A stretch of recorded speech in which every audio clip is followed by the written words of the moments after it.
القوانين على ضوء أحكام المادة 143 من الدستور التي خولت لكل من نواب وأعضاء مجلس الأمة الحق بالاقتراح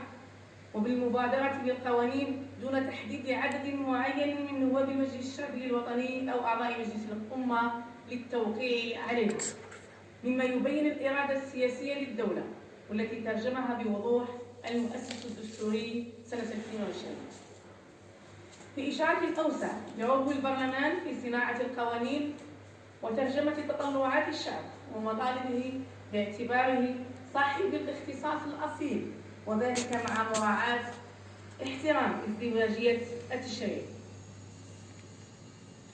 تقليص آجال قبول مشروع أو اقتراح قانون يكون مضمونه نظير مضمون مشروع أو اقتراح قانون تجرى دراسته أو تم سحبه أو رفضه من 12 شهرا إلى 6 أشهر،